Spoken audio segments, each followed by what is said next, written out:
श्री गणेशाय नमः. अवधूत चिंतन. श्री गुरुदेव दत्त. श्री स्वामी समर्थ. जय जय स्वामी समर्थ. देव म्हणतात, हे सुंदर आत्मा, तुझ्यासाठी हा खास संदेश पुढील 10 मिनिटासाठी लक्ष दे. कारण जर तू या संदेशाकडे संपूर्ण लक्ष देऊन ऐकलास तर तुला ते अनाठायी प्रयत्न आणि खूप काही संघर्ष करण्यापासून वाचता येईल.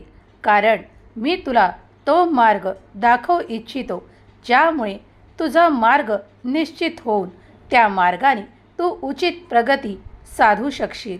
बाळा, तेव्हा हा संदेश शेवटपर्यंत ऐक. तुम्ही जर हा संदेश वगळण्याचा प्रयत्न केला तर तुम्ही माझ्याकडून खूप काही आशीर्वाद प्राप्त करण्यापासून वंचित राहाल. देव म्हणतात, बाळा, आज तुझे अभिनंदन करायला आलो आहे. या विश्वाच्या सृष्टीच्या ज्या काही मार्गातून तू चालत आहेस ती तुझी दिशा निश्चित करण्यासाठी देव आज तुझ्यापर्यंत आले आहेत. देव म्हणतात, बाळा, काळजी करत असशील तर मी आज तुझ्यापर्यंत येऊन तुला ती हमी देतो की तुझ्या मार्गातील ते नकारात्मकता आणि ते खूप काही असे जे तुझ्या मार्गात अडथळा बनून उभे आहेत त्यांना मी दूर करू इच्छितो. त्यासाठी माझा आशीर्वाद तुझ्याकरता आला आहे. तू खूप काही प्रार्थना केली आहेस, त्यामुळे मला आज तुझ्यापुढे येऊन तुला हे सांगणे आवश्यक आहे. तेव्हा हा संदेश न वगळता शेवटपर्यंत ऐक. कारण तुझ्या मार्गातील ते अडथळे का दूर व्हावे तुझी प्रार्थना करत आहेस आणि ती मी का मान्य करत आहे यावर तुझा विश्वास बसेल. जेव्हा तुम्ही ते खूप काही प्राप्त करण्यासाठी प्रयत्न करत असता आणि माझी प्रार्थना देखील करत असता तेव्हाच मी तुमच्याकडे माझे आशीर्वाद आणि माझे चमत्कार देत असतो. कारण मी तुम्हाला पाहत असतो ती कर्म करत असताना. ती जर तुमची योग्य मार्गावर असली, सच्च्या मार्गावर असली तरच मी तुमच्या दिशेने कार्य करतो. बाळा, हे लक्षात घे, मी कधीही चुकीच्या बाळांना प्रोत्साहित करत नाही किंवा त्यांना माझ्या आड उभे राहू देत नाही. मला माहीत आहे की माझे बाळ सत्याच्या मार्गावर पुढे चालत आहे. मी त्याचे प्रत्येक कर्म पाहत आहे. त्याला होत असलेला त्रास देखील मी पाहत आहे. त्याला कोण त्रास देत आहे, त्याच्या मार्गात कोण अडथळे आणू इच्छित आहे हे देखील मी जाणतो. तेव्हा काही जर तुमचे पूर्वकर्मानुसार सुरू असेल, जे तुम्ही वाईट त्रास सहन करत असाल तर ते आज या क्षणाला माझ्या आशीर्वादाने संपून त्या जागी तुम्ही सुख, आनंद आणि ती प्रगती प्राप्त करणार आहात जी माझ्या आशीर्वादामुळे तुम्हाला प्राप्त होणार आहे. तेव्हा या क्षणाला तुम्ही निश्चिंत व्हा. कारण माझा आशीर्वाद कुठल्याही क्षणी तुझ्यापर्यंत येईल यावर संपूर्ण विश्वास ठेव. देव म्हणतात, खूप बाळं माझ्याकडे प्रार्थना करत आहेत की त्यांना त्या मार्गावर पुढे जायचे आहे. या आठवड्यात पैसा आणि आनंद तुमच्याकडे येत आहे. मला माहीत आहे की तुमचे मन, कुटुंब, आरोग्य, आर्थिक आणि तुमच्या सुरू असलेल्या कार्यावर विचारांनी व्यापलेले आहे.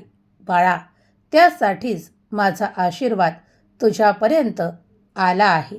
तुम्ही ज्या ठिकाणी खूप काही विचार करत आहात, मग ते तुमचे करिअर असो किंवा तुमचे ते नाते असो, माझा आशीर्वाद तुमच्यासाठी प्रत्येक ठिकाणी कार्य करणार आहे.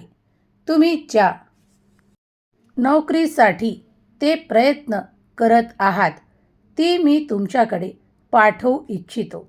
कारण तुम्ही त्याच्या योग्य आहात. तुम्ही जे काही कर्म करत आहात ते तुम्ही त्या कार्यासाठी योग्य ठरवण्यात येणार आहात, तेव्हा ते सुख तुम्ही नक्कीच प्राप्त कराल, यात शंका बाळगू नका. आजपर्यंत तुम्ही केलेले संघर्ष मी पाहिले आहेत, तुम्ही केलेली कर्म मी पाहत आहे. तेव्हा बाळा, आता निश्चिंत होण्याची वेळ आली आहे. जर तू माझ्याकडे त्या खूप काही प्रश्नांसकट आला असशील, तर तुला आता खूप काही प्रश्नांची उत्तरे एक एक दिवस प्राप्त होत जातील, कारण तू त्याचा अधिकारी आहेस.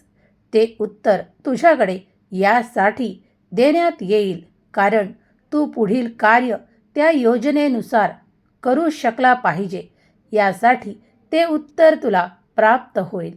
बाळा, निशंक मनाने हा संदेश शेवटपर्यंत ऐक, कारण तुम्हाला आज जी काही कमतरता भासत आहे ती पुढील काळात राहणार नाही. देव म्हणतात, माझ्या प्रिय बाळा, माझ्या प्रिय मुला, मी तुझ्यावर माझ्या आशीर्वादाचा आणि प्रेमाचा वर्षाव करू इच्छितो.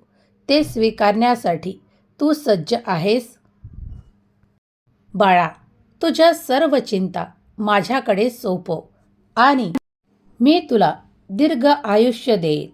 आतापासून तू शांततेच्या काळात प्रवेश करत आहेस, कारण मी इच्छितो की तू ती शांती प्राप्त करावी, तो आनंद प्राप्त करावा. कारण तुम्ही आजपर्यंत केलेल्या सर्व काही चिंता आजपासून, या क्षणापासून माझ्या आशीर्वादाने संपवण्यात येत आहेत. ज्यांना कुणाला ते आरोग्याचे त्रास आहेत आणि ते माझ्याकडे खूप काही प्रार्थना करत आहेत, जेव्हा ते माझे नामस्मरण करून मला त्या त्या गोष्टींसाठी प्रार्थना करत आहेत, तेव्हा माझा आशीर्वाद दिव्य रूपात त्यांच्याकडे येऊन त्यांचे ते खूप काही त्रास, क्लेश, दुःख दूर होऊन त्यांना त्या दिव्य आशीर्वादाची प्राप्ती होऊन त्यांना तो आनंद प्राप्त होईल. ते सुखाने इथून पुढे आपले जीवन आनंदाने व्यतीत करतील. बाळा, इथून पुढे तुम्ही अशा हंगामात प्रवेश मिळवणार आहात, कारण त्या हंगामात प्रवेश करण्यासाठी मी तुम्हाला आशीर्वादित केले आहे. जो हंगाम सुखाचा, आनंदाचा, विपुलतेचा, भरभराटीचा ठरणारा आहे, तेव्हा आता चिंता नको, मनातले द्वेष नकोत आणि ती व्यग्रता नको. कारण जेव्हा माझे आशीर्वाद तुझ्यापर्यंत येतील, तेव्हा तुझे मन अगदी शुद्ध पाहिजे, तेव्हाच माझे आशीर्वाद तू प्राप्त करशील.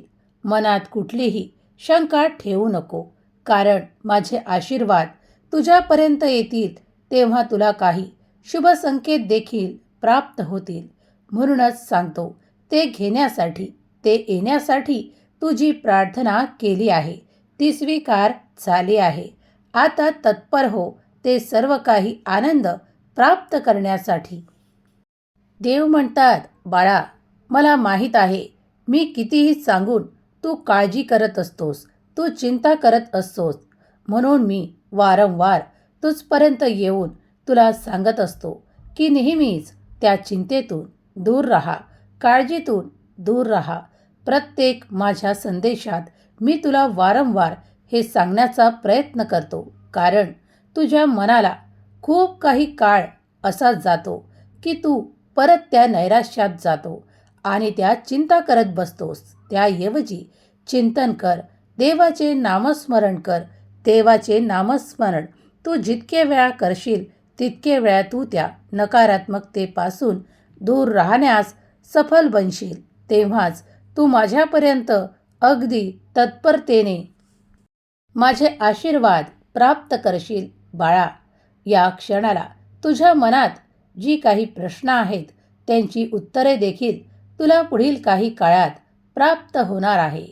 येणारे 48 तास तुमच्यासाठी, तुम्हाला सुखावणारे ठरणारे आहेत. तेव्हा काळजीमुक्त राहा. आनंद कोणता तो तुमच्या परीपरीने येणार आहे. जेव्हा कोणी त्या फक्त नात्याच्या प्रेमात राहून तो आनंद प्राप्त करू इच्छितो त्याकडे तो आनंद प्राप्त होईल. जो कोणी आर्थिक समस्यांना विचार करून त्याच्याकडे ते आर्थिक समस्या सुटण्याचे मार्ग सापडून त्याला आनंद प्राप्त होईल. बाळा, अनेक भक्त वेगवेगळ्या ठिकाणी माझी कृपादृष्टी प्राप्त करू इच्छितात. त्या ठिकाणी माझा आशीर्वाद त्यांच्यापर्यंत नेहमीच पोहोचत असतो. यात शंका बाळगू नका. रोज कोणीतरी काहीतरी मागत आहे. त्याला मी सांगू इच्छितो की तुझी ती इच्छा लवकरच पूर्ण होणार आहे. बाळा, तू माझा प्रिय आहेस. मी तुझ्यावर माझ्या आशीर्वादांचा वर्षाव करतो. तुम्ही हे विसरू नका की मी कोण आहे. मी तुमचा देव, तुमचा परमपिता परमेश्वर. तुम्ही मला मानत आहात ना, तेव्हा माझ्यावर संपूर्ण विश्वास ठेवा. तुम्ही हवे असलेले, तुम्ही मागितलेले ते आशीर्वाद तुमच्या मार्गात आहेत. माझे देवदूत ते तुमच्याकडे घेऊन येणार आहेत. तेव्हा आता या क्षणाला निश्चिंत राहा. फक्त देवाचे नामस्मरण करा आणि आपले कर्म करा. या कर्मातून तुम्ही ती गती प्राप्त कराल ज्यासाठी तुम्ही माझी प्रार्थना करत आहात. देव म्हणतात, कोणीतरी बाळ माझे इतके नामस्मरण करत आहे आणि माझ्याकडे तो या दृष्टीने पाहत आहे की त्याची इच्छा आहे की त्याला माझे दर्शन प्राप्त व्हावे. तेव्हा मीही त्याला आज आशीर्वाद देऊ इच्छितो की कोणत्या ना कोणत्या रूपात मी त्याच्यापर्यंत येऊन त्याला नक्कीच ते दर्शन देणार आहे. त्याने निश्चिंत असावे, कारण त्याचे केलेले नामस्मरण, त्याची केलेली ती सुंदर पूजा माझ्यापर्यंत येत आहे. तो जेव्हा प्रेमाने माझ्याकडे ते पुष्प अर्पण करतो आणि नामस्मरणात मला हे स्वीकार करा, मान्य करा म्हणतो, तेव्हा मीही त्याच्या त्या प्रेमाने उत्सुक होऊन ते फूल, ते पुष्प स्वीकार करतो.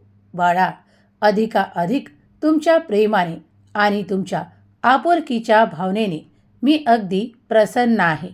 तुम्ही या क्षणाला जी काही इच्छा मागत आहात ती तुमची पूर्ण होण्यासाठी माझा आशीर्वाद तुमच्यासाठी पुरेसा आहे.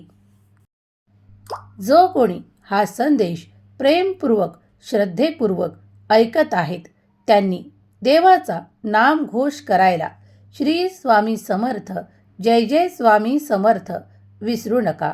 देवाच्या नामात अफाट शक्ती आहे.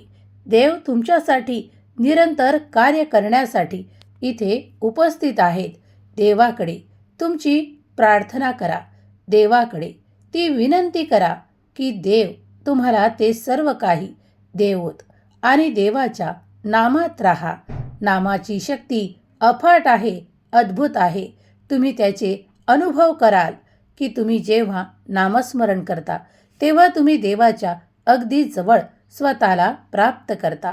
तुम्हाला या दिवसात कितीतरी अनुभव येत असतील, तेव्हा ज्यांना कुणाला ते स्वामींचे अनुभव आले असतील त्यांनी होय स्वामी, मी ते अनुभव केले आहेत असे टाईप करा. जेव्हा तुमच्या मनाचे सद्भाव तुम्ही देवाकडे समर्पित करता तेव्हा देव कुठल्या ना कुठल्या रूपात तुमच्याकडे येऊन तुम्हाला ते संकेत देतात, ती चिन्हे देतात, ज्यामुळे तुम्ही ओळखाल की देव माझ्या आजूबाजूलाच आहेत. तुम्हीही स्वामींचे प्रिय बाळ आहात आणि निरंतर राहाल. देव तुमची प्रत्येक आनंदाची इच्छा पूर्ण करोत तुमच्याकडे सुख, समाधान, आरोग्य आणि ऐश्वर्य देवोत. तुमच्या ज्या कार्यात तुम्हाला अडथळे वाटत आहेत ते कार्य पूर्ण करोत हीच स्वामी माऊली चरणी प्रार्थना. केलेली सेवा स्वामी चरणी अर्पण करते. श्री स्वामी समर्थ. जय जय स्वामी समर्थ. श्री स्वामी समर्थ. जय जय स्वामी समर्थ. श्री स्वामी समर्थ. जय जय स्वामी समर्थ.